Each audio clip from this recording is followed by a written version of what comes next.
Joe Biden and Bernie Sanders have now released the names of the individuals that will be on their joint policy task forces. So this was the idea that came out of Bernie's endorsement for Joe Biden.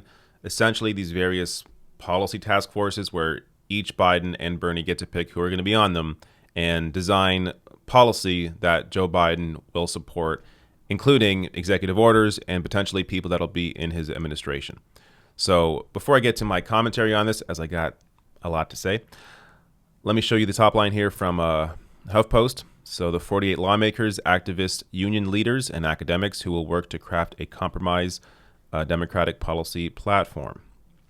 Over the last month, Biden's and Sanders' teams have been negotiating the makeup of 6 joint policy task forces on the economy, education, criminal justice, immigration, climate change, and healthcare, which are meant to represent a united Democratic Party in the campaign to defeat Donald Trump in November.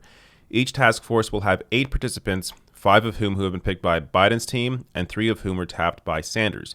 Each committee will have 2 co-chairs representing each man's viewpoint.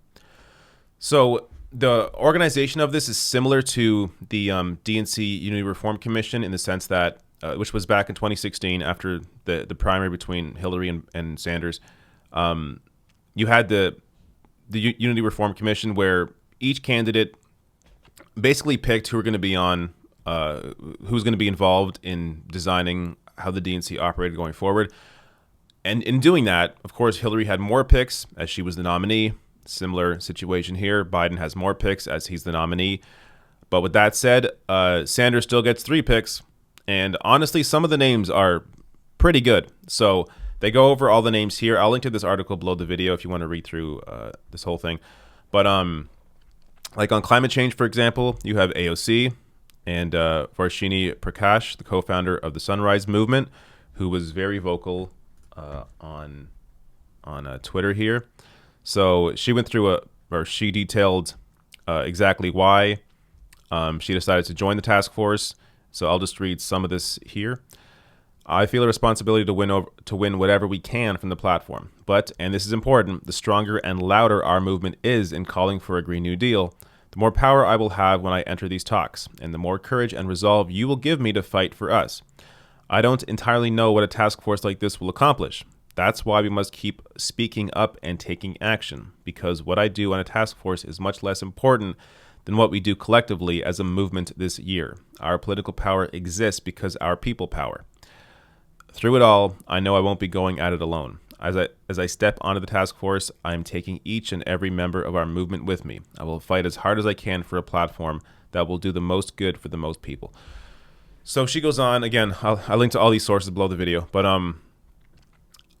I like seeing the skepticism here.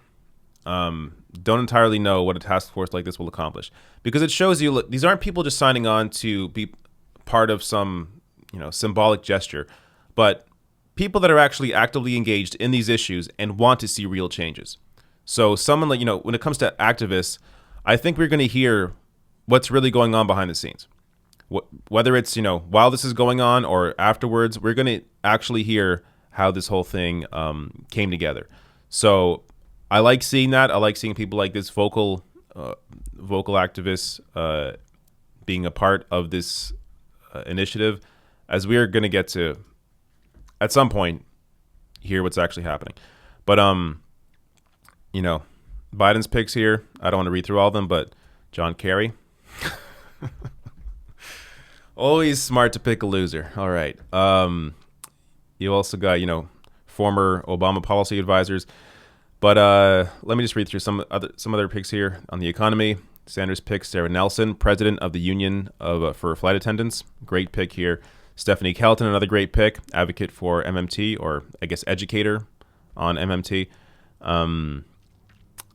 What else here? Healthcare, Pramila Jayapal and Abdul El Said. 2 great picks here for healthcare. Also, yeah, I'm not going to read Biden's. But basically here, look, obviously, there's limited power here when it comes to Sanders. He has 3 picks. Biden has 5. How much is actually going to get through?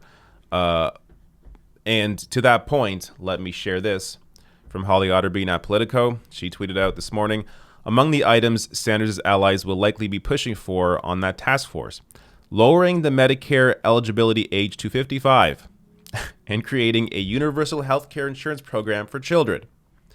So, the Hillary Clinton platform from 2016. If this is the goal when it comes to healthcare, I mean, Jayapal, Abdul El Sayed, great picks. But if this is what they're going to be fighting for, like we know Biden's not going to support Medicare for all.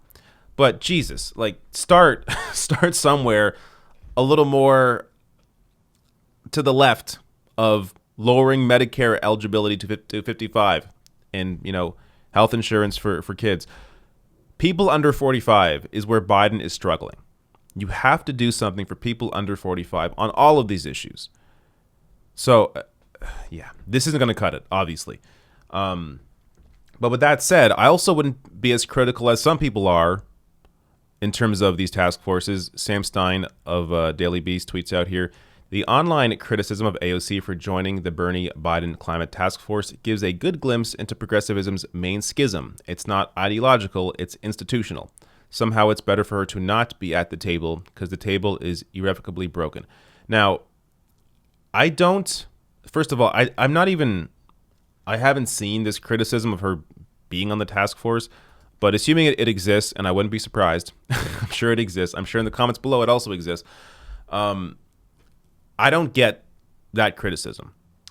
There's no problem with her being on the task force.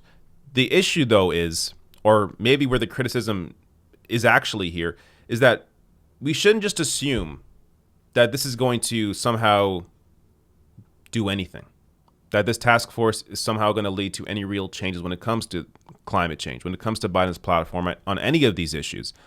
Because, again, a lot of this really is symbolism, at least on the surface. Maybe I'm wrong. Maybe the people Biden picked will be very open to the ideas of the Sanders people. Who knows?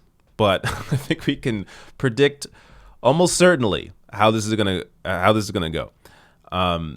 So, like, obviously there is no direct downside to progressives being on these joint task forces. I just say don't expect much. And understand that Biden's platform is the way it is, not because people voted for it. People didn't vote for Biden because of his platform. They voted for him because they thought he was more electable, and because he was Barack Obama's VP. Biden's platform is the way it is because of the capitalist interests that back his campaign. That's it. So you're not going to be able to truly make any meaningful change to it. Also, just on that point alone, when it comes to Medicare for all, every single state so far in exit polling supports Medicare for all. Democratic voters support Medicare for all. So even though Biden didn't support it, even in states that he won, those voters support Medicare for all. So knowing that alone and understanding that most of what Washington does, voters don't support, but when you have a policy that majority do support and the Democratic Party still doesn't back it, it's not because they don't see enough support for it. It's because they have wealthy backers that want the opposite, that enjoy the status quo. Health insurance industry. They want to keep things the way it is. Or keep things the way they are, to correct myself. Also, look, this could empower the left, potentially, giving the appearance that there is at least a seat at the table when it comes to discussions around Biden's platform and executive orders and who's going to be in his administration. But I just don't. I don't expect much coming out of this. I hope to be proven wrong. But even if nothing comes out of this, what it will give the left is some leverage going into a potential Biden administration in terms of being able to, protest, go in the streets and talk about, hey, Biden promised that we'd have a say and we have no say in this platform. And it does give you a leg up when it comes to discussing these issues and making some of these policy ideas, mainstream. So that's the one potential benefit that could come out of this, even if nothing really happens with the task forces. Understand that Biden does have more of an ability to be pressured from the left than Trump does. I hope that's obvious. At the same time, don't expect much. So this is why you have to continue.